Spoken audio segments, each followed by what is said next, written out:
sir? Yeah, God, he's big. Okay, what's he doing in your yard? He's looking at me. Oh, and the guy is on foot. I don't know what. It's a big, real big person.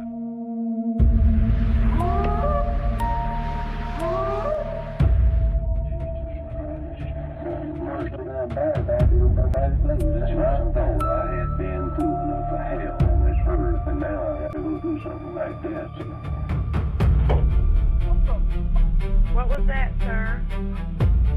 That's not human! That's not human!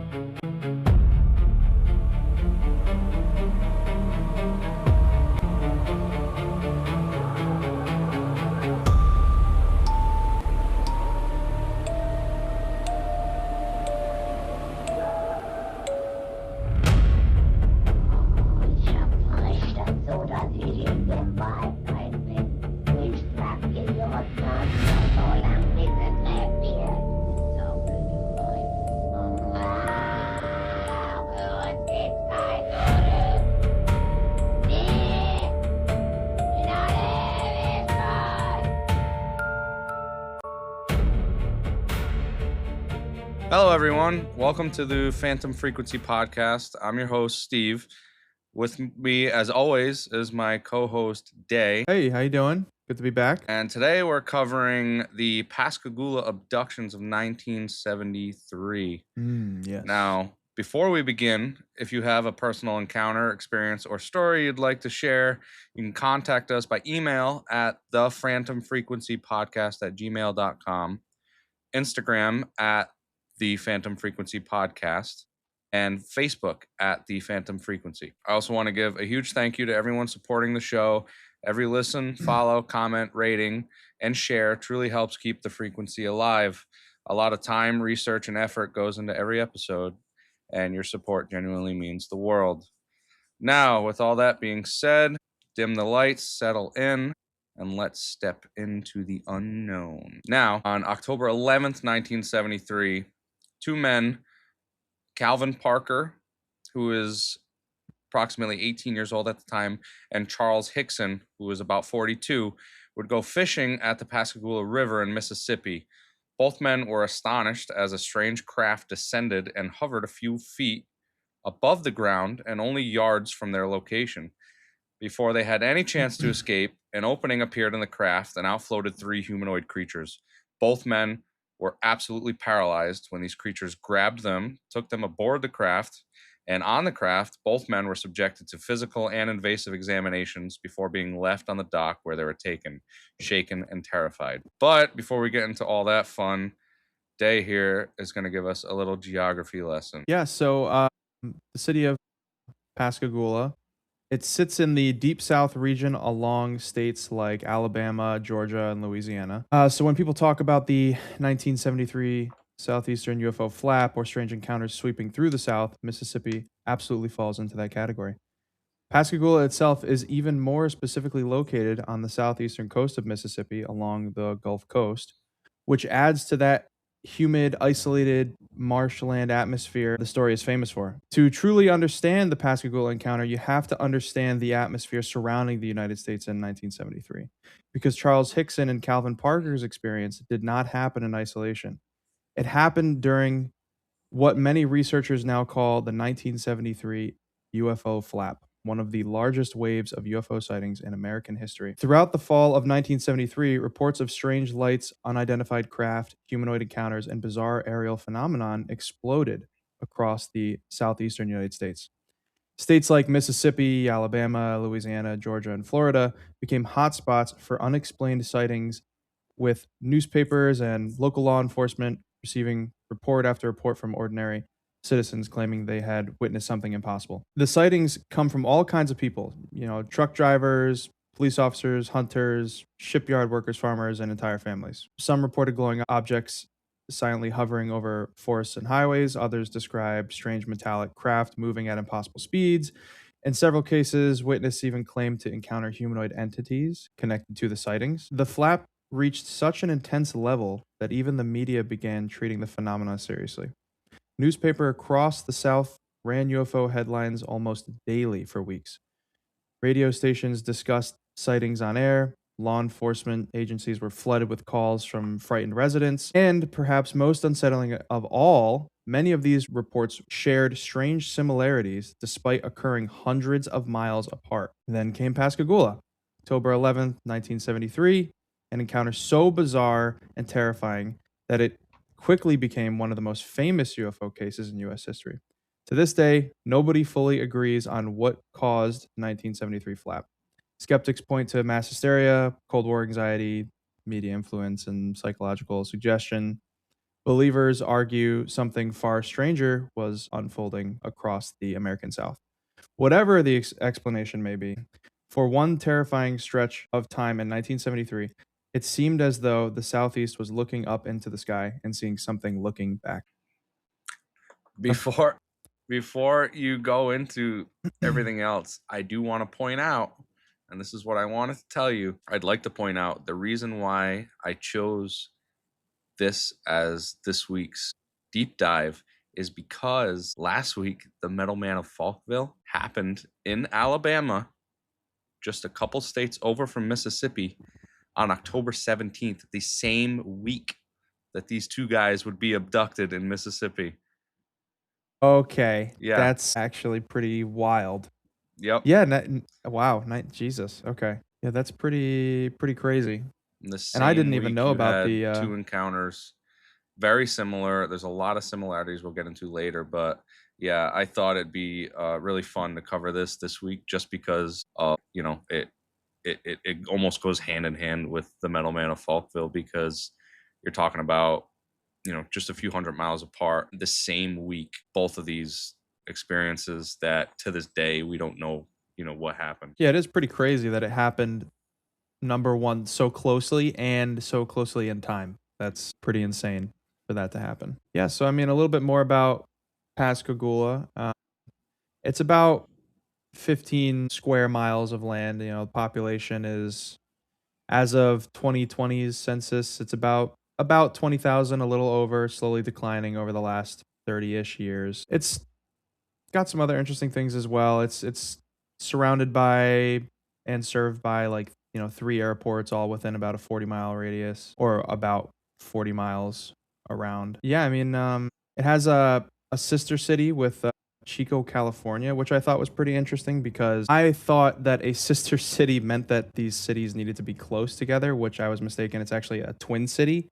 That is what that is, and a sister city is not meant to be close. They're more of like they're meant to be far apart so that they can sort of, and most of the time internationally, so they can kind of learn from each other culturally and just partner with, be a partnership together, which I thought was pretty interesting.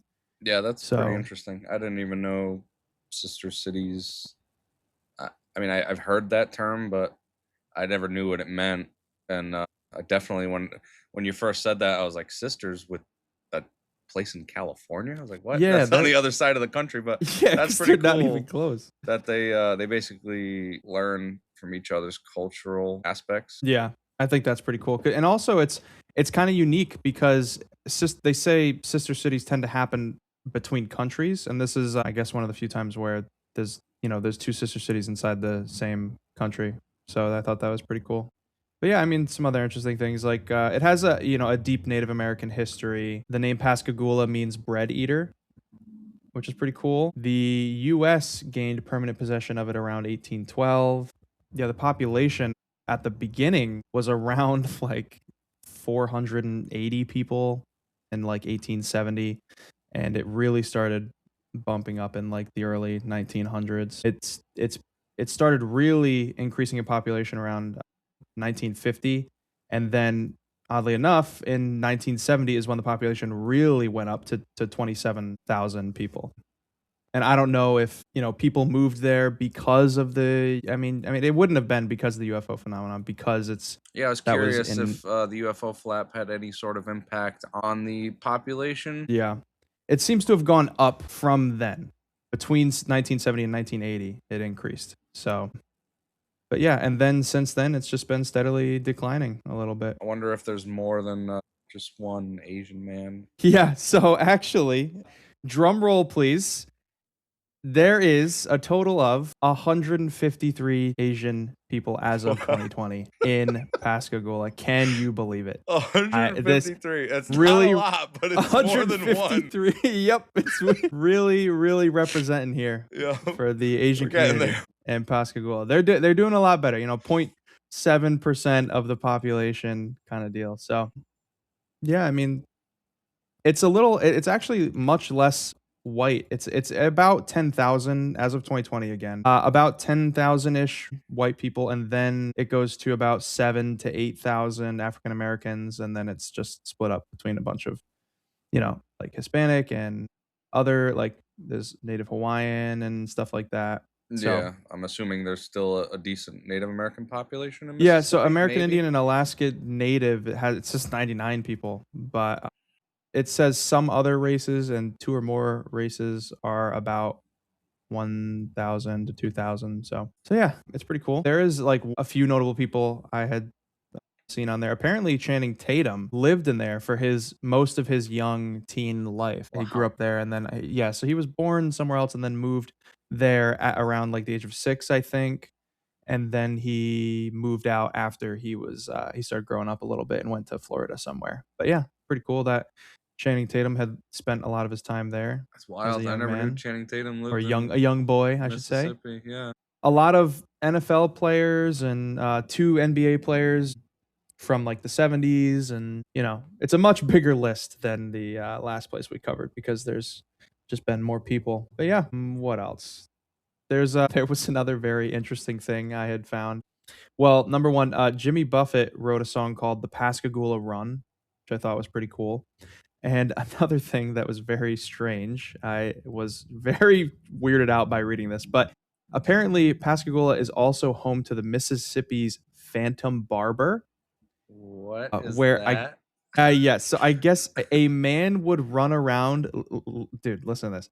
A man would run around cutting women's locks of hair at night, What? and that's it. And that's it. What? What is that? What? We think we need to do an episode on that. Dude, we gotta do a whole episode on the Phantom Barber, dude, and where he went. What's he What? up to? I don't know. I thought that was That's pretty insane, honestly. I mean, when I first started reading it, I was like, is this going to be like a serial killer? Nope, it's just some serial hair chopper. Imagine I his don't know, house is serial just, barber. like, ponytails nailed to the walls everywhere. Yeah. Oh my God, that's so weird, dude. But yeah, I mean, it seems really nice to live there, like climate wise. I mean, I'm very jealous of it. I mean, it's has a like humid subtropical climate. It's not. It has very like warm winters for us. I mean, Yeah. we're used to very cold stuff, but it's not going under or below 50 in the winter. But in the summertime, it's not really going above, on average. It's not really going above like 80 or 90. Mm-hmm. So not too bad. Pretty nice weather. And there was another interesting thing to mention. Hurricane Katrina had gone through in 2005 and really caused some pretty bad damage. It said nearly 92% of Pascagoula was flooded. So most homes along Beach Boulevard were destroyed, and FEMA trailers became in just pretty much everywhere. But yeah, that's pretty much it for Pascagoula, Mississippi. Small place, or small city. A lot more people in this one, Yeah. Yeah, it's but definitely more populated. it's still low population, considering, because it says in about every let's see, about per every square mile there's about 1,400 people, because on land it's about 15 square miles and like 9-ish square miles of water. So, but yeah, and there's a game, I guess one of the Tom Clancy games. There's a mission in one of the Tom Clancy games where you actually are in Pascagoula. It appears as a level in Tom Clancy's End War. Oh, that's pretty So cool. yeah, it is pretty cool, man. Yeah, that's about it for what I got for you, Pascagoula. Alrighty. Well, now that you and I and everyone's a little more familiar with where this takes place, let's learn a little bit about who we're going to be talking about. So, like I said, 2 guys, Charlie and Calvin, Now, in the beginning, I mentioned their ages, and there is quite the age gap. One being about 18, the other one being in his early 40s. Wow. Yeah, and a lot of people, and especially skeptics, why were these two people fishing together? How do they even know each other? Like, why would they be friends at such a, you know, difference in age? So I actually had to do quite the bit of research to figure out the backstory of these two guys, because they're just average Southern Americans. It's not they're not Yeah. we're not talking about celebrities where there's information dating all the way back to the day they were born. But what I did figure out was Charlie was actually not a friend of Calvin's, Calvin being the younger one. Okay. Yeah. Charlie was actually friends with Calvin's father. But because Charlie would spend so much time with Calvin's dad, Calvin would spend extended amounts of time with Charlie growing up. The families were close. Both families were actually all from and grew up in Sandersville, Mississippi. And the three of them, being Calvin, Charlie, and Calvin's father, they would regularly fish, rabbit hunt, and do more and more stuff together as Calvin would get older and old enough to start hanging out with his dad and his dad's friend. So that's kind of how they would get to know each other, just because Charlie was close friends with Calvin's dad. So that's how Calvin would know Charlie until he decided to go work with him in Pascagoula. Yeah. So now originally Calvin was working in an oil field. He was apparently breaking his back doing 16-plus-hour days, working 7 days a week. God, Yeah. as an 18-year-old, I can't even imagine. that doesn't feel right. So he was getting pretty tired of this, and he was actually planning to get married the following November, and he was just at a loss. He needed something new. He couldn't keep up. So it was Calvin's father who would actually tell him to reach out and reconnect with Charlie, because he was working at a shipyard in Pascagoula. The job would come with steady hours, insurance, and a decent pay increase. And since Calvin had some experience in welding and fabrication, he did just that. Calvin would call Charlie. Now, Charlie, having known Calvin his whole life, like I said before, and being best friends with his father, not only got Calvin a job almost immediately, but he also offered him a room at his house for $50 a week.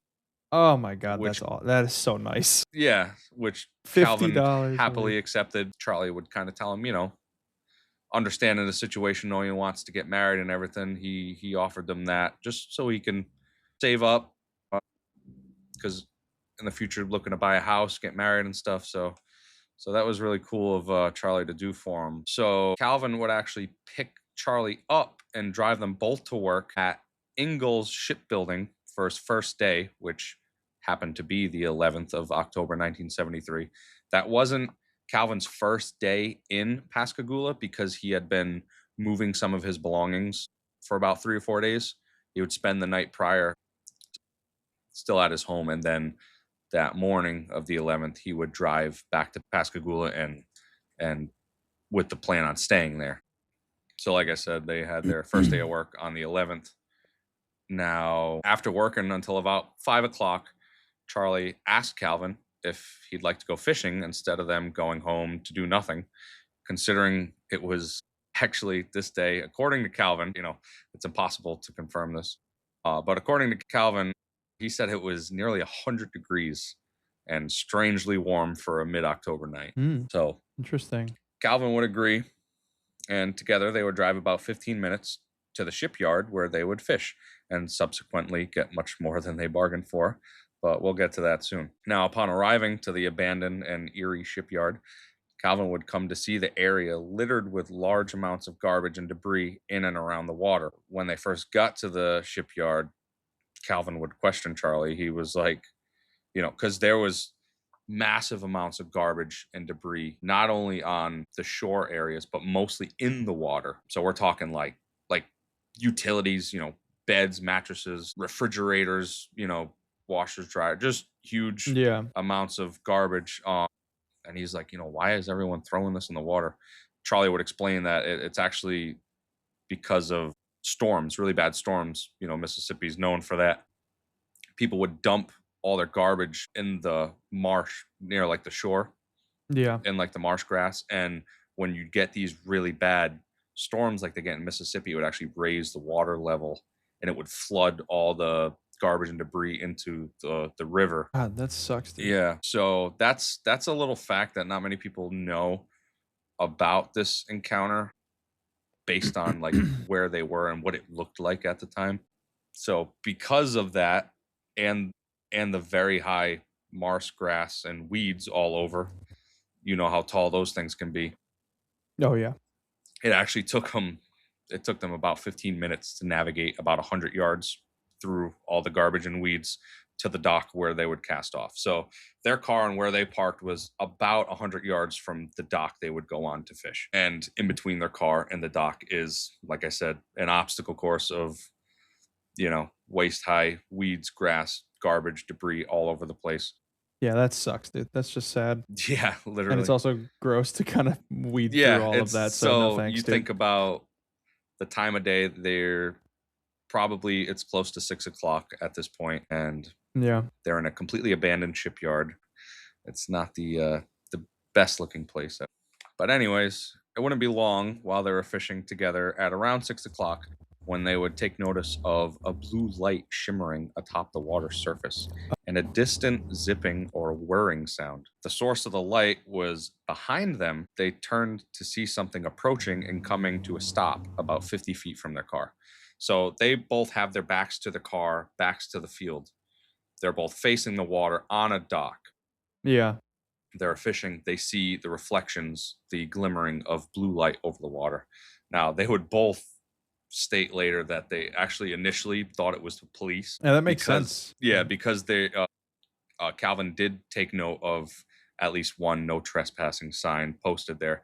He said, granted, it was, you know, practically falling apart. The whole place was abandoned, but nonetheless, there was still a no trespassing sign there. So they both immediately they were like, oh, you know, the cops are here. Oh boy, here we go. But upon turning around and really trying to focus in on what they were looking at, they realized it was not a cop car at all.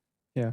In fact, Maybe happy at first. Once their eyes kind of focused, they would immediately be blinded by an intense light as a door or hatch opened aboard the craft to the left side.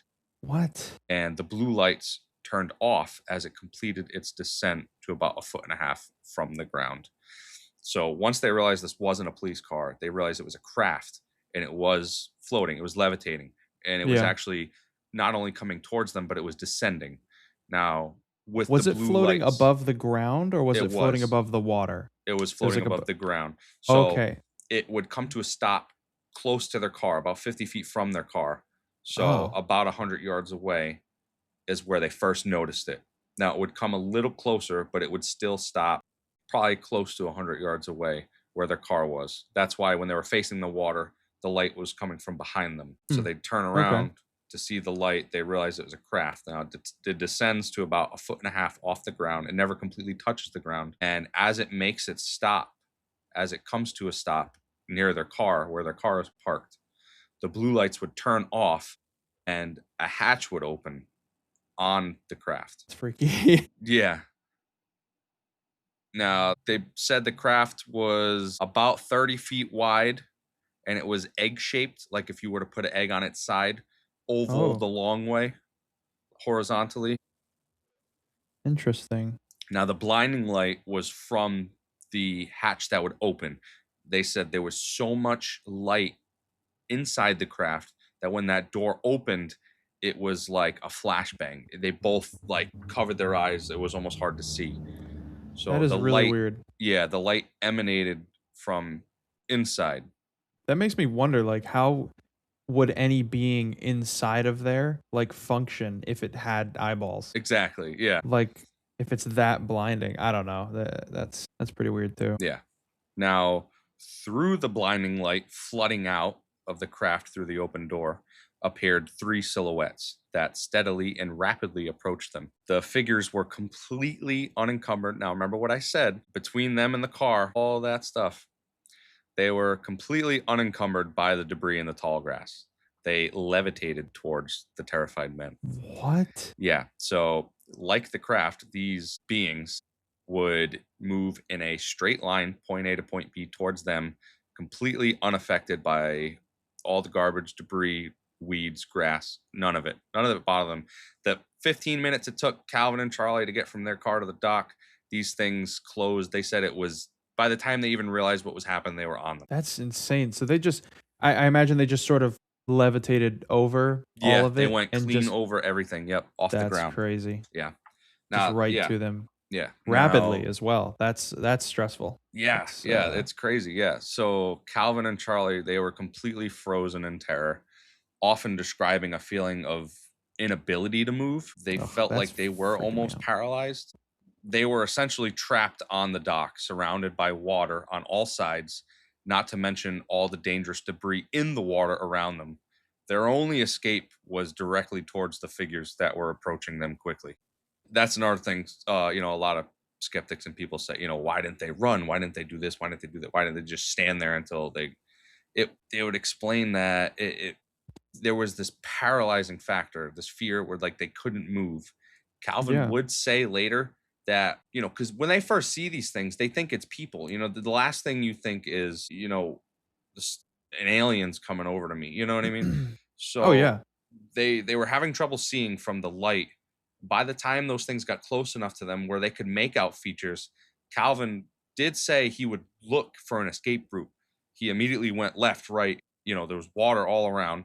He said he was like jumping into that minefield of water. It would have probably been more dangerous, And if they were to take off on foot on land, they would have had to go right at the creatures, Yeah. which were And obviously this moving all way faster than them because they were going over the debris. And I imagine this all happened very quickly. Like in moments of stress like this, you don't have a lot of time to react. I mean, imagine these guys are just they're not thinking anything's going to happen. They're just Yeah. going out fishing and suddenly I imagine it being, suddenly there's a craft or there's a light and then they see a craft and then these things they're blinded by the doors opening. They're already freaked out. They're like they have nowhere to go, and then these things exit the craft and float towards them. This all probably happens like in like seconds. Yeah. You know, We're talking there's no less than a time to minute. Yeah. decide. To be able to act in a situation that is so like completely new to you is really rare. They could have been completely frozen in fear just by our own nature as humans to either the fight or flight thing, and sometimes people will freeze in those situations, so it could have been something like that, or who knows, I mean, that could have been some sort of outside factor that they were imposing on them, some sort of, I don't know. You could theorize about that all day about what they did to make them, stuck in place. But either way, this happened way too fast for them to react anyway. And if these things are floating towards them, like how are you going to escape something that's flying from Yeah. you, quickly, It's it's too scary to be able to get out on your own. Yeah. Even if they So, tried to take off on foot, they would have been captured. yeah. And like you said, to go from everything's okay, we're fishing, we're having a good time, to seeing lights, turning around, and within seconds having to assess the situation, realize the potential for a threat, identify what you're looking at, and then come up with an effective escape route. Like Yeah. they didn't have the time and their brains weren't in like the mindset to Like survive. Like, they weren't, it's not like they were in a war zone or something where they were already mentally prepared for something like this. Yeah, like this could make sense. Like it would be understandable or it would make more sense if they tried to escape if it was like a bear or a pack of wolves or something because that's a very human thing. That's a thing that we understand is something that happens. You could be attacked by a bear or wolves or some sort of maybe another person, that would even make sense to be able to act. But something so new and unknown appears, like literal beings in a ship, freeze you in terror. Yeah. That's something There's the human brain has never been in contact with. It has no prior knowledge or data. Well, we go, okay, danger. When you see something that your brain has never seeing something that shouldn't exist, your body doesn't have a natural reaction to that. You freeze. You don't know what to do. What is Exactly. this? Is this You good? need Is time this to bad? process. What's happening? Yeah. It's Yeah. just it's I think it's dumb that some people are saying that, why didn't they just run? It's Yeah. really not that simple. Yeah. Yeah. So once these creatures were close enough to make out features, they quickly realized that these were not human. Charlie and Calvin would describe the figures as between 5 and 6 feet tall. They said they were probably closer to 5 feet, but Okay. because they were levitating, it kind of made them level-headed with the men. I see. All right. That makes sense. So yeah, if they're 5 feet but they're floating a foot off the ground or more, then it's more imposing. They look bigger. Yeah, and more intimidating. Yeah. They had no necks. They said their shoulders kind of went straight into their What? head. Yeah, their head was right atop their shoulders, no neck. Dude, that's actually really weird. Yeah. They went on to say their skin was a very wrinkled and sort of pale gray. They said the Ew. closest thing they could relate it to was like elephant skin. It's that really wrinkled, rough, gray kind of color. Yeah, yeah. And this is crazy. So they said they had a carrot-like nose appendage and one protruding out either side of the head where the ears would be as well. Those stated to be slightly longer. Now, from the sketches that were made, the sketches that the guys would go on to describe, the way I could most give it a name for something that I had seen before were almost like snail eyes. Like, have you seen like snail eyes? Yeah. They're like yeah. those, long kind of appendages with the little rounded end. You know what I mean? Yeah. They those had are- one coming out the front of the face where the nose was, like a carrot. or where the nose Long. would be. Yeah, where the nose would be. And then on either side of the head where the ears would be were these protrusions, Huh. almost like snail eye looking type appendages. They said That's the ones so coming out the strange. sides of the head were a little longer than the one coming out the front. Both of them noted no eyes and just a small slit for mouth. Yeah. Dude, this is the weirdest description of an alien. Yeah. Of a humanoid-ish alien. And again, two Southerners having really no prior knowledge of aliens, UFOs, not familiar with any sort of sci-fi media books. If they were to fabricate this, they would go on to describe one of the most haunting alien descriptions of any encounter I've ever heard. God, man, if I was them, I would have been like, man, why couldn't I have gotten the grays? Literally, yeah. The classic gray, at least the grays are more humanoid, so you can sort of relate to them and be like, okay, maybe they're not that scary. But these things have freaking 2 appendages sticking out of the side of their head and one in the front with a single slit and no eyes. Now, they'd say the who knows arms what were those are? pretty similar to humans, but they ended in almost like a crab claw, like Oh. pincer. Yeah. Yeah. Charlie would say it was like all the digits were like welded together with the thumb free. So Oh, dude, that's if you would weird. if you would just put your 4 fingers together and then have your thumb free, that type of claw. It's kind of what they had. Yeah, that disturbs me. It's just getting worse Yeah. as you continue to describe it. Now, like I said, Calvin, he did say he took a quick scan to check for escape routes, but once he found that the only escape was directly at these creatures, they were already on top of them. Now, like I said, there was 3 of them that came out of the craft. 2 of the beings would grab a hold of Charlie, one by each side, by each of his upper arms, and the third one would grab Calvin in about the same area, the upper arm. They would just, grab, their claw would perfectly go right around their upper arm. Now, this is pretty interesting. Calvin would claim that he felt some sort of pinch or injection into his arm where the creature had grabbed him. Ooh, maybe like a sedative. Yeah, exactly. Following this, they both would immediately feel relaxed and enter some sort of paralysis as they were lifted and floated along with the beings back into the ship.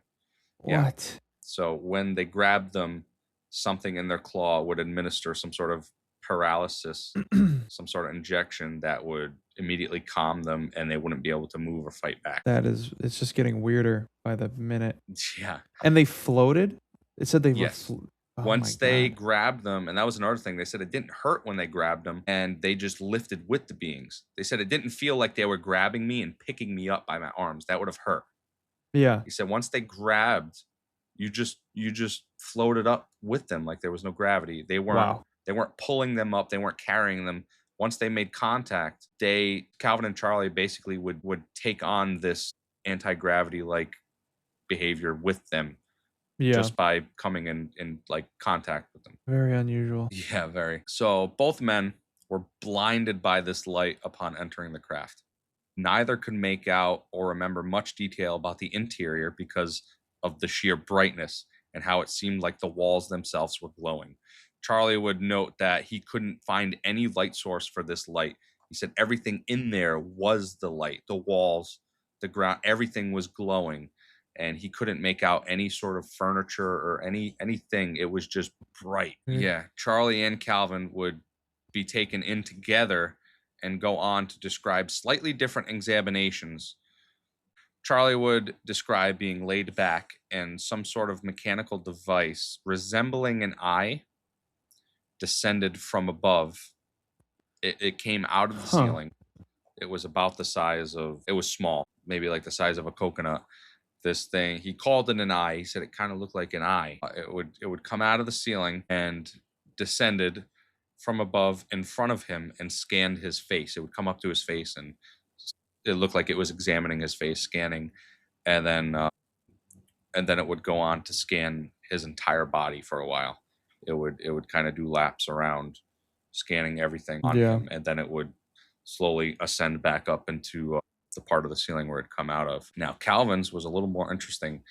He told of being similarly laid back on some sort of table at about a 45-degree angle and held there by one of the three original creatures until a fourth and very different being would enter the room to examine him. So this creature that would come through a separate doorway into the room was not like the three that pulled them into the craft. Calvin described this one as almost feminine, much more human-like, and definitely biological, unlike the stiff and robotic movements of the three that had retrieved the men. Both guys would kind of explain that they believed the three that retrieved them to possibly be mechanical, possibly be robotic.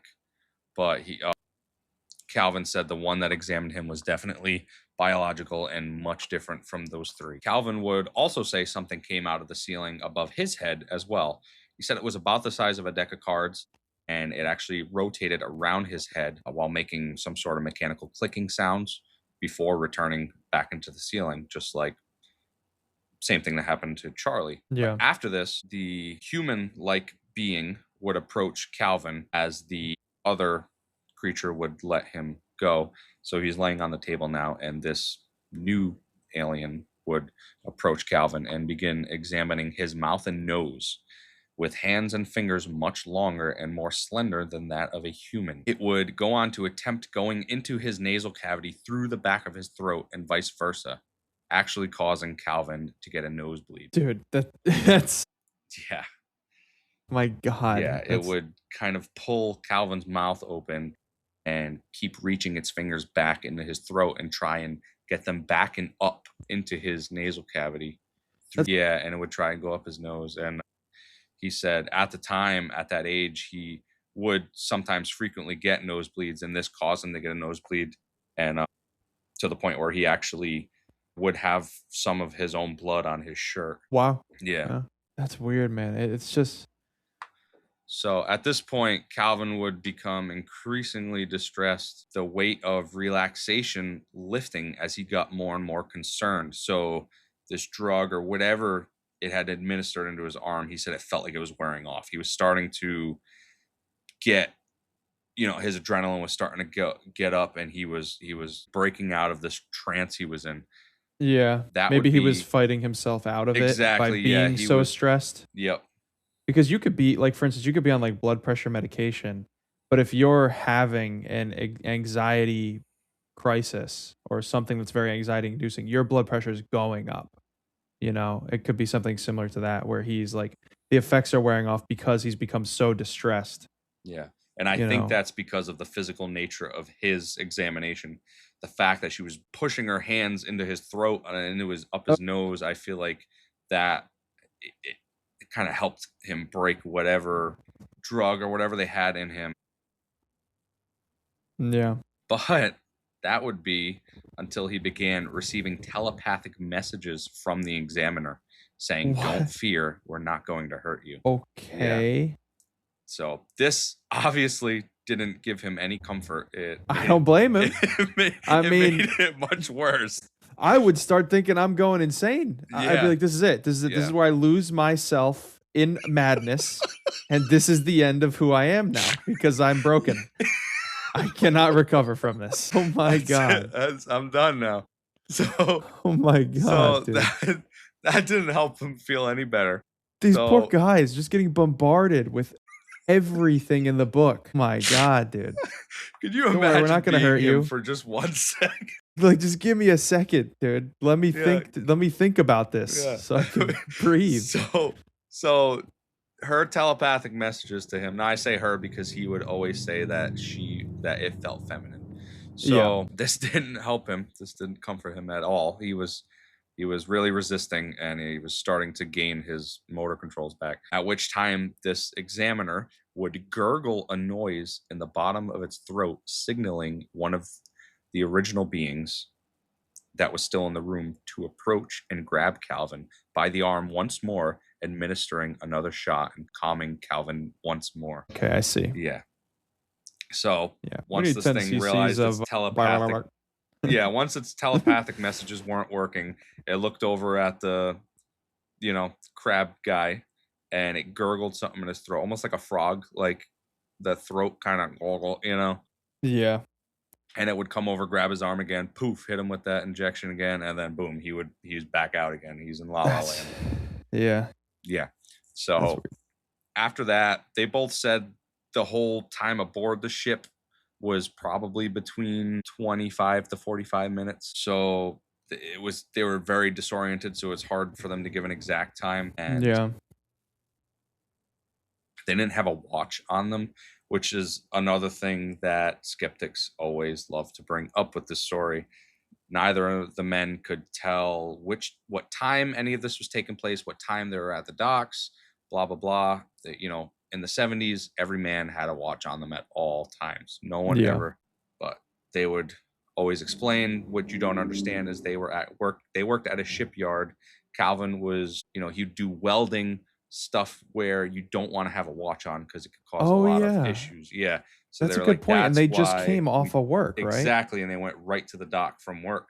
They said that's why we didn't have watches. We had no idea what time it was because we just got off work and we're welders, you know what I mean? Yeah. So finishing the exam, they were both floated back by the original three beings. They floated them right back to the dock where they got them from. And Calvin was placed down on his feet, but he was completely frozen and unable to move. And his arms were outstretched in front of him facing the water. So it placed him down on his feet facing the water. His arms were outstretched in front of him, and he was frozen like that. Charlie would be put down on his feet also, but he would collapse. Okay, they were just like, this guy. He got placed down behind Calvin, and he just totally hit the ground. But I think because he collapsed and hit the ground, he was the first to regain his ability to function and speak.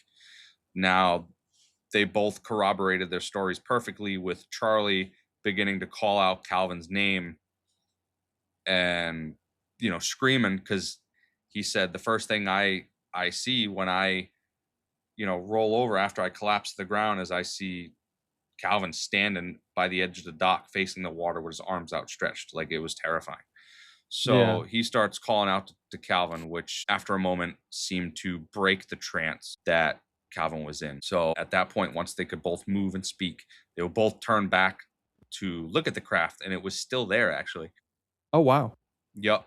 But as they looked back, they seen the beings enter the ship, the door or hatch close, eliminating the light, and the blue lights would resume before a zipping sound followed by the ship shooting up in the air at lightning speed, never to be seen again. Wow. this thing The- just, the lights come back on and poof, gone. Yeah, that's So an incredible story. That's a lot Yeah. to take in there. yeah. So Gee. they both talked at the dock for a short while about the events that had just transpired. Calvin begging Charlie to keep the whole incident a secret, as, like I said at the beginning of the show, he was trying to build a new life, and this was his first day in town. This was his first day of work. Yeah, He didn't want this event to go on to ruin his reputation, his life. You know, he wanted to get married next year. You know, he didn't want that this to makes affect sense. his family or his future wife's family. So he's begging Charlie, like, please, let's just not talk about it. But Charlie wasn't hearing it. He was Yeah. adamant God. that they immediately tell someone of the incident, and came up with the idea of contacting Keesler Air Force Base, which was the closest major U.S. Air Force Base installation to the area. Now, interestingly enough, Keesler would report to investigators that they had no aircraft in the area matching witnesses' descriptions at the time, and obviously has had no explanation for what these men had witnessed. As per So, usual. Yeah. So they both race back to the car, and Calvin would joke that it didn't take him 15 minutes this time. Yeah. So they get back to their 1973 Rambler Hornet they drove in on, where they were astonished to find the brand new car. It's a 1973. This happened in 1973.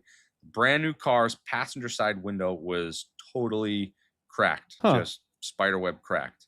Okay, that's weird though. Yeah, Calvin would theorize that it must have cracked from being in such close proximity to the craft. The craft Yeah. did come down on that side of the car about 50 feet away. So he thinks some sort of field, maybe there's an energy field where the craft, something caused that. Some sort of force emanating Yeah, from the exactly. craft at some point, maybe had, or from them. Maybe they had a force that was emanating from them that could have affected the glass in such a Yeah. way. I Because, think you know. that it was from takeoff when they left at that speed, when they just poof out of there. Yeah, I think that's a good point too. something, yeah, I think that could have caused a crack in the passenger side window. But it did take them a while to get the car started, but once they got it started, they began driving, and once again, they started going back and forth between keeping this incident private and contacting Keesler Air Force Base. Yeah. Calvin would eventually be like, okay, you know, Charlie, all right, you know, you can make a phone call, whatever. So they made the short drive back into the town to search for a payphone, which proved to be difficult because of the time of night and Mississippi blue laws. So how Mississippi worked, at least at that time, you know, obviously 70s, no cell phones, nothing. You had to find a payphone in like a local shop or something. Yeah. And at a certain time of night in Mississippi, the blue laws, they basically shut everything down. Everything would become ghost town. But nonetheless, they did indeed find a small open shop where they could use the phone to contact authorities. Charlie would immediately call Keesler Air Force Base and begin to explain what happened, where they would quickly respond by saying there's basically nothing they can do about something like that. They had to contact their local authorities. After searching for another dime to make a second call, Charlie then called the Jackson County Sheriff's Department, which was the closest local police department in Pascagoula. The dispatcher told the men to remain in their location and that they would be right there. This was due to the fact that the police assumed Charlie and Calvin to be severely intoxicated or drugged based on their statement over the phone. And the last thing the police wanted was for the men to operate a vehicle or flee the scene, you know? Yeah, that's So a really good call. That's the cops get a phone call like that. They think, oh, these guys are cracked out or drunk or something. We gotta protect them. Yeah, and stay right there. else. Don't leave because you're gonna kill someone. Yeah. So authorities arrived to Charlie and Calvin waiting in their car, and they were both quickly asked to step out. The cops did get there very quick, and after both of them taking and passing sobriety examinations by the responding officers, which I think is an important detail, they were in fact proven to not be under the influence of anything. Yeah, that is pretty They significant. passed their sobriety exam. They were asked to follow the officers back to the police station for questioning. So the officers were so confident that these two men were not under the influence of anything, they actually let them take their own car and follow the police back to the station. That's pretty wild. Yeah. Yeah. So arriving at the Jackson County Sheriff's Department, the two guys were taken into separate interrogation rooms, at which time Charlie would continue telling the story of the encounter as it happened, and Calvin would switch up and say he doesn't remember anything and that he blacked out at the beginning and came to at the end. Yeah. Now, skeptics of the story cling to that one piece of information as their Hail Mary proof that the encounter was fabricated, and that Charlie and basically that Calvin, being young, was forced or compelled to play along best he could I to see. Charlie's claims. Yeah. However, Calvin would state many times over the years that he wanted news of this encounter to be contained, and he wanted no publicity of it to reach him, as he was just starting to build a new life. Yeah. So he would initially tell the cops he doesn't remember anything, he blacked out, but he would go on to say that he only said that at the beginning because he was so adamant of keeping this in a bottle, not letting Yeah. this get out. He didn't want anyone to know about what happened. Understandably so. I mean, I feel bad for him. I mean, he's at the time, what, he's an 18-year-old kid. Yeah. And you know how you are when you're really young like that. You know, you got your whole life ahead of you. You have all these great big plans, and you really don't want this one big event to be the defining moment of your whole life. Like, you don't want it to take over, and this is how people are going to remember you, for some crackpot UFO guy who claims he got abducted, you know. He just wants to buy a house and have a wife in the future and maybe have a family, you know. He doesn't want to be brought into something like this, which Yeah. is understandable. But also, you can understand Charlie's point of view as well, because he's on the, what was he was like 40, you said, around Yeah, I think 40? he was like 42. Yeah. And that's, he's like, you know, he's older and a little wiser, and he's like, okay, we need to like do something and say something about this to someone. Like, this can't go, we can't take this to the grave. Yeah. Like, people need to know. So let's say something and do something about it. Yeah. And honestly, you're right, because I feel like these two completely polar and very visceral reactions to this Yeah. are very natural, especially when you take into account the age of these guys. The way an older man at that age might react to something like this compared to the way a young kid would act, it seems like they both had very natural reactions to it. Yeah. Both very valid. Both valid reactions, you know? I mean, it's an incredibly stressful thing to be Yeah. to potentially be abducted by aliens. I can imagine that's horrifying. And so it's very, how both of them wanted to handle the situation was very very understandable. And you'd think that, again, if we're fabricating a hoax, they'd both be, you know, let's go tell someone. And I think it's crazy. Let's go for right to the paper. skeptics. Yeah, I think it's crazy for skeptics to point out that the reason it's fake is because Calvin didn't want to talk about it. If it was fake, he'd want to talk about it. Yeah, that makes it feel more real that he didn't want to talk about it, right? Because it's like he has his life to worry about, and he's Yeah. like, I'm just He's like, gonna this is maybe my first day in this town, and I'm gonna be run out of it. I'm some wacko that got put in an alien spaceship at a dock. Yeah. You know? And it just sucks. Like, I understand wanting to just say, oh, you know, I blacked out, I can't remember anything, because he's trying to protect himself, you know. And it's a tough situation, man. Yeah. But this is where it would get super interesting. Now, this is my favorite part of this whole Boy. story. I'm very excited to hear about So, this. Yeah. So this is where it gets very interesting, and why it has endured the test of time as still one of the most probable and convincing abduction stories in history. Now, Sheriff Fred Diamond and Captain Glenn Ryder, of course, thought it was a complete hoax, just like, you know, most people do. Yeah. So in an attempt to catch Calvin and Charlie in a lie, the authorities came up with a plan to put both men in the same room together with a secret hidden audio recorder, and have all law enforcement leave the room for several minutes. Now, this is, of course, because if it was indeed a hoax, anyone would expect to hear the guys break character, laugh, attempt to align their stories together for a more convincing lie, and overall just drop the act once unsupervised. Yes. Now, instead, the recording captured intense fear and confusion consistent with their official account. The audio features Hickson and Parker speaking in distressed tones, praying over and over, and expressing disbelief and shock over what had just happened. Their emotional state convinced some investigators, including Ryder himself later in life, that they were genuinely terrified, not performing a hoax. That hidden tape became one of the most famous pieces of evidence in UFO history because the deputies themselves expected the story to collapse once the witnesses thought nobody was listening. Instead, the room sounded like two men stranded in the aftermath of something they couldn't process. That gives me chills, man. Yeah. So these officers are like, That's so okay, we got real. the perfect plan. Let's get these two guys in a room. We'll come in there. We'll say a little something. We'll come up with an excuse to leave the room. Leave those two guys in the room together. They don't know that audio recorder's going in there. Oh yeah, we're really gonna leave get the them, room. boys. Yeah, we'll come back later. We'll play that back, and I bet you they're gonna be snickering in there. They're gonna be, getting their story straight. They're gonna drop the act, whatever. Now this recording is, it's disturbing. I've listened to it. You can anyone could go on YouTube and look up. If you just look up the secret recording of Parker and Hickson, you can play. It's about 4 minutes long. Oh my god, I need to hear At this. the very beginning of it, you can hear the officers in the room telling the guys that they're going to go get them a coffee or something like that, and they'll say okay. Then you hear the door shut, and then you hear immediately Charlie and Calvin just, these guys are a mess. You can tell they're in shock. They don't know what to say. They don't know what to do. You can hear Charlie immediately starts praying, starts telling Calvin he needs to pray. Yeah.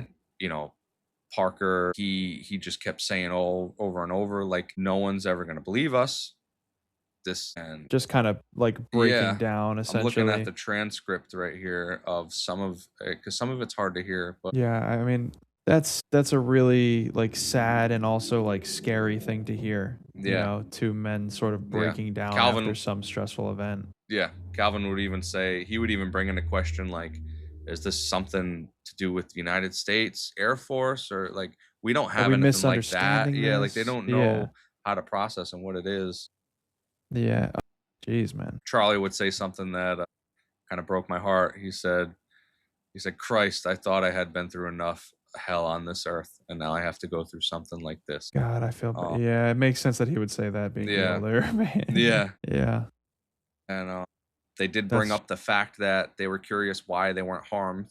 Charlie would say, they had the chance to harm. They could have killed us there, but they didn't. Yeah, probably wondering what they wanted. Calvin would say he did pass out at some point during it all. That it was the first time he had ever passed out in his life. They would even talk about the fact that Calvin was on the dock with his arms out and how scared it, made Charlie. Oh yeah. Yeah. God, so that's probably a horrifying sight. They're trying to corroborate. They're trying to sort through it themselves. Being two guys that just went through this, they don't even know how to communicate it to each other.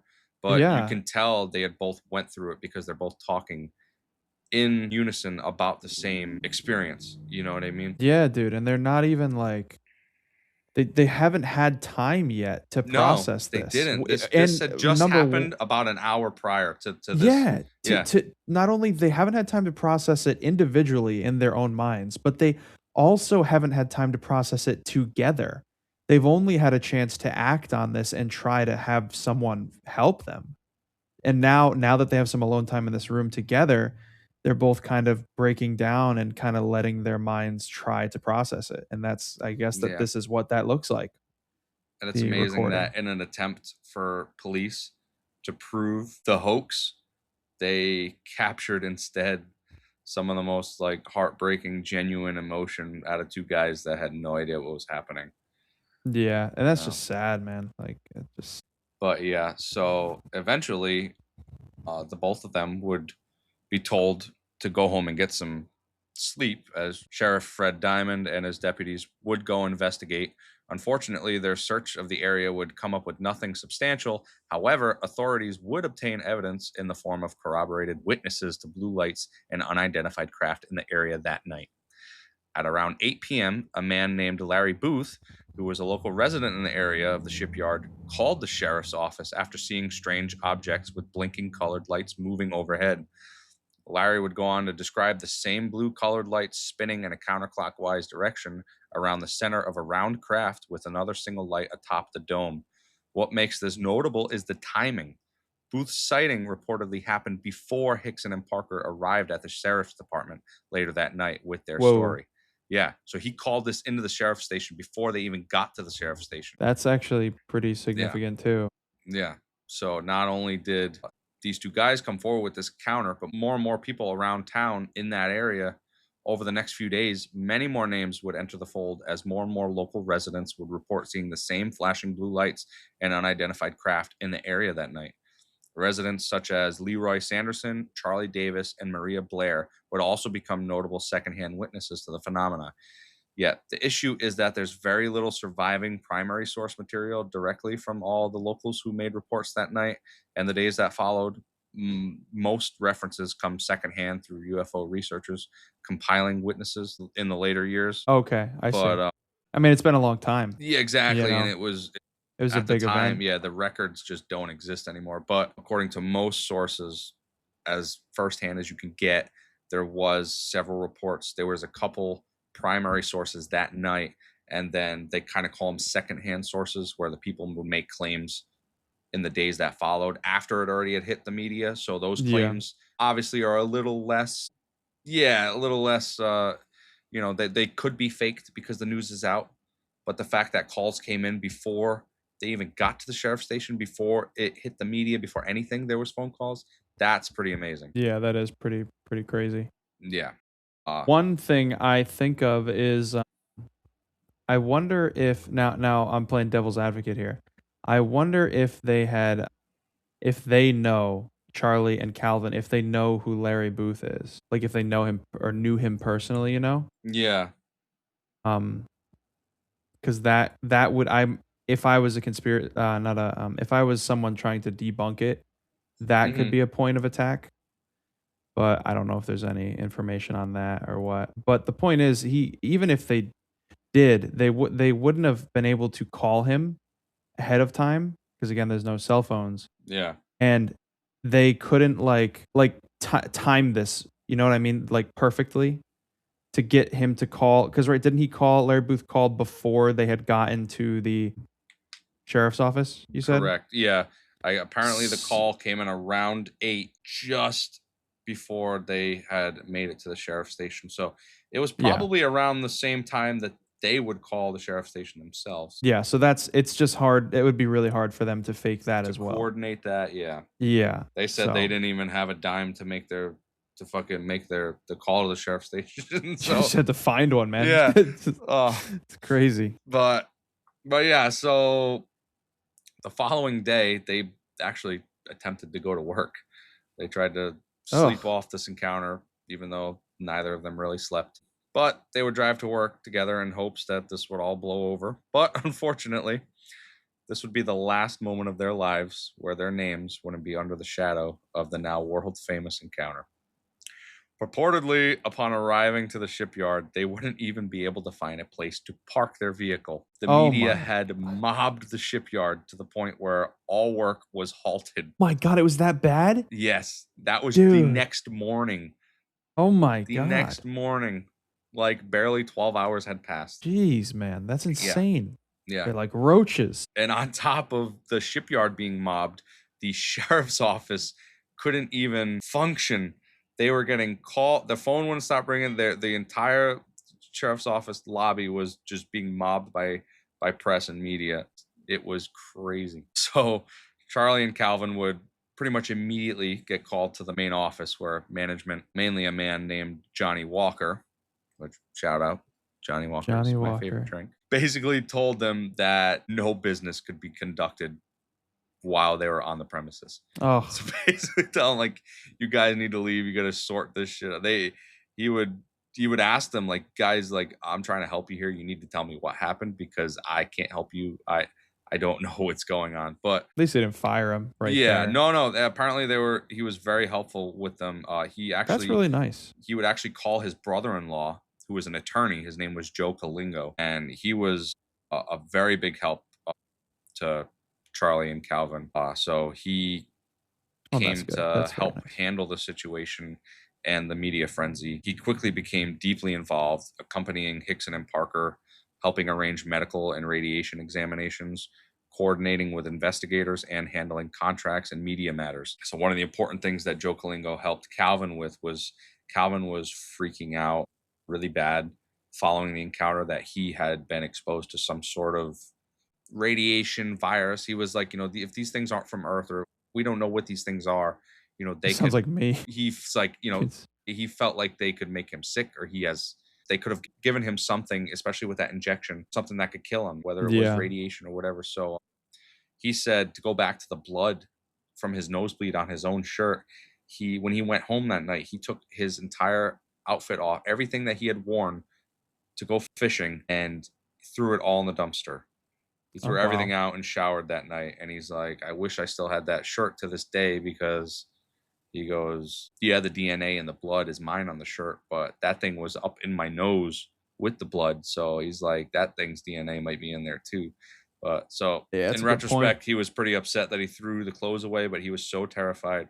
So yeah, Joe Kalingo helped get him to a hospital pretty much right after they met, and he would go under all kinds of examinations, checking for radiation but apparently everything was good. So that's good. But that was one of his main fears with the whole thing. Now, another thing I want to say was that Charlie did take an early polygraph arranged shortly after the incident.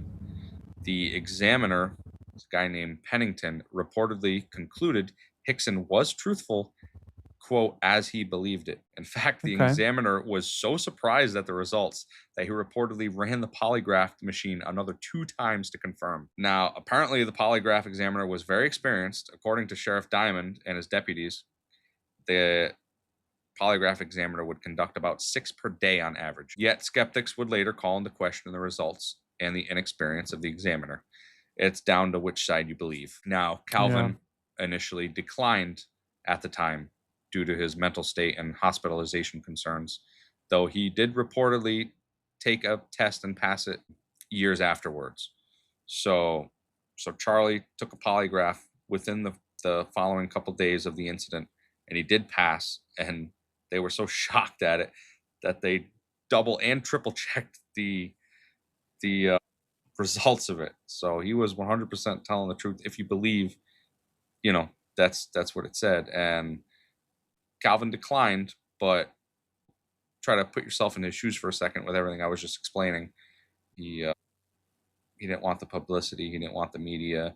He was worried about his physical well-being. You know, he probably didn't want to sit in a room and have a guy ask him a bunch of personal questions. Exactly. Understand why he would want to decline. Especially, you know, he wants to remain in the shadows and keep his life together, you know, still. So Yeah. Yeah. Something also interesting, when Calvin went through his examination at the hospital, they did note that it seemed like he had some sort of needle puncture marks on his upper arm. Yeah. Okay, so very there's interesting tidbit. that is also very interesting. Yeah, that's like now you have someone outside, an outside source, an outside trusted source, like Yeah. confirming that there is something physical on your body as well. If you want to go the hoax route, it gets more and more difficult. More and more people would have to had entered the fold to get this to work. Yeah. You'd be talking, okay, a bunch of local residents would have to be in on it, making phone calls to the police station. The police and polygraph examiners would have to be in on it. The doctors would have to be in on it. You know what I mean? Oh yeah. Everybody would have to be in on this, man. It gives their story a little more validity. So yeah, in the years following the Pascagoula encounter, neither man truly escaped the shadow of what happened along that riverbank in 1973. For Charles Hickson, the experience became something he openly discussed for the rest of his life.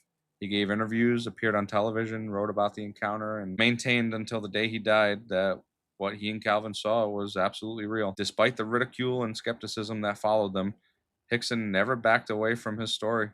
To him, the encounter was not a misunderstanding, not a joke, and not a dream. It was something that fundamentally changed the course of his life. Calvin Parker, on the other hand, reacted very differently, like we talked about. At just 18 or 19 years old, when the incident occurred, the sudden media storm overwhelmed him. Reporters flooded the town. Television crews arrived almost overnight. Strangers recognized him everywhere he went, and while many were fascinated by the story, others mocked him relentlessly. Calvin largely withdrew from public attention for decades, trying to live a quiet life away from the spotlight. But according to those close to him, the experience never left him.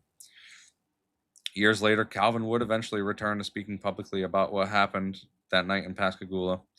Older, quieter, and visibly emotional during many interviews, he consistently described the encounter not as exciting, but as terrifying.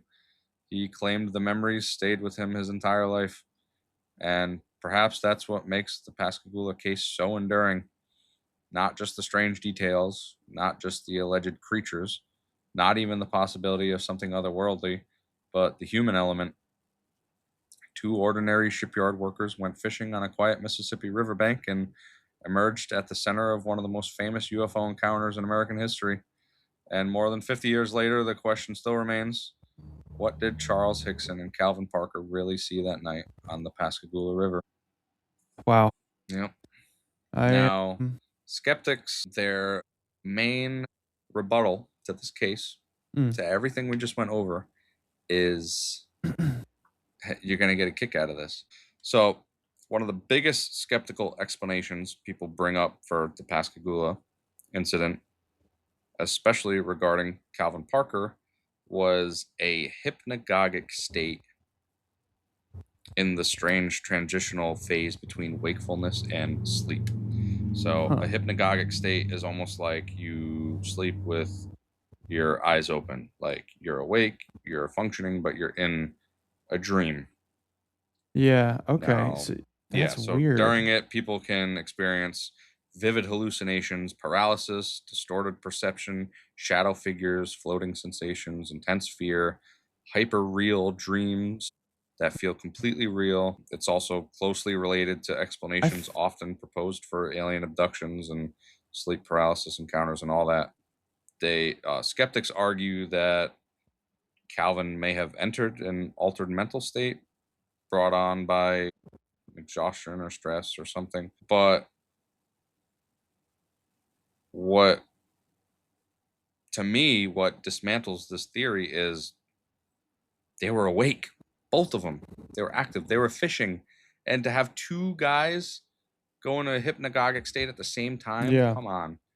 Unless one did and then the other one just went along with it for whatever reason. Like, yeah, the odds. Yeah, that's really unusual. It feels like I that sounds like something that everyone could like at some point could have gone through at least once in their life. Like have you ever had an experience where you've sort of just been tired in your bed and you wake up and you're still like really out of it, you know, but you like think you've seen something Yeah. or you just feel really strange until you're like fully awake, but you're still awake at the same time? You know, but to be suddenly thrown into that state is very strange, and to have both of them have that happen at the same time is really weird. Yeah. And if It I'm just not doesn't. mistaken, I believe, I mean, I could be wrong, but doesn't that state happen when you're going to sleep or sleeping? So unless they were falling asleep while fishing, Yeah. how would they? Yeah, I'm how not would sure. I mean, one I of guess them you could even say maybe enter it that was state? I'm maybe not they sure, did but enter a hypnagogic state, but maybe it was due to the stuff that was injected into them. true, Could yeah. be that as well, you They know. could have been But they, hallucinating all sorts of stuff, but it doesn't yeah, change the fact that it seems like they were taken by something. basically drugged and brought aboard some strange Yeah. craft. Where You know, people in the exactly area like would that. even call the sheriff's station saying they're seeing the lights. Now, I Yeah. should say that no one called reporting having witnessed the abduction itself, but there were a lot of reports, mainly that one I mentioned, Larry Booth, that did call. He lives right near the shipyard, and he did call about those lights at the same time frame where it checks out. Notably the same color, I Yep. believe. Yep. He mentioned that they were blue. Yep. So did they, and they also did not have a way of communicating that to each other. Yeah. So he could have easily said, "I got some white, some yellow, some green, some red lights," but he went with blue, and that's also an interesting thing. Yeah, I and thought. it was like right after the encounter. I actually seen a original interview he did on the local news channel. They were talking to him right outside his house, and he said he would, it was around 8 o'clock. He was watching TV. He shut his TV off. He was going to go to bed, and he got up and walked to his front door to make sure it was shut and locked. And when he looked out his front door, he's seen across, down in the shipyard. He said he's seen these lights going in the sky, like hovering around, moving. He said the lights were actually spinning around the center of it in like a counterclockwise way, and then there was a single light on the top of it that was glowing up. That is so specific. Yeah, exactly. It's Yeah, and that's the thing like about a this very case. detailed thing like Everyone that. in this story have such descript, minute details. You know what I mean? Yeah. So it's Like those things, like he could have easily just said, "Oh, there's a light floating around," but he said, "No, there's a light with this other light on top of it," and it's like that information doesn't really matter compared to like when it comes to what happened, but it does matter when it comes to proving that this is like not a hoax, that this guy had seen something as well. yeah, It's so weird. It's everything all around is really strange, and the idea of being abducted to me is It's- like, well, yeah. you know me a little bit, right? So I'm gonna sound crazy, but the idea of being abducted to me is kind of enticing. It's horrifying, It's but it's also enticing. enticing. It's enticing. I'm gonna tell you the truth, man. If I had to be abducted, so I would know, so that I could know that this is what's out there in the universe, I'll do it. That's a fair point. I'll take one for the team, or even just for myself, just to know for the rest of my life. Hey, you know what? It's no longer a questionable thing. It's reality for me now. So give me Yeah. the answer. And Maybe I'm that is a cynical, fair point but because of my love for Bigfoot, which you know well. oh yeah, Which, spoiler alert, I think we're going to get into that soon. But I am the same way with that, to where I would always say that if I was ever out in the woods with people, I said, if we see a Bigfoot or we see something we think is a Bigfoot, everyone run away. I am running at it. I Yeah. am going Yeah. to gaze upon this thing with my own eyes. if I have to If die, I have to die for it, I will die knowing that it's real. I know it. I need to Yeah. know that it's real. I want concrete. I want to see it with my own eyes. Yep. Same thing with the abductions. same way, Like, man. I believe them, but I want to see it. I want to see it. Take me. Abduct me. Someone abduct me now, please. I know you're listening. Just get it over with. Just take it, please. Take me. I'm ready to know. My God. But yeah. So But, yeah. that was the story of the abductions in Pascagoula in 1973. Mm-hmm. Don't forget to let us know what you guys thought, what you're thinking about, what you thought of the incident overall, any thoughts, any opinions, anything like that. Give us feedback on anything you can think of. We'd love to hear from you. Yeah. Let us know what you thought. Like always, like where you can, rate, review, tell your friends. We just appreciate you listening. You can let us know if we missed anything you want to add to the story, your thoughts and opinions. What do you think happened? And as always, this has been the Phantom Frequency. I'm Steve. This is Day, and we will catch you guys in the next episode.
Bye.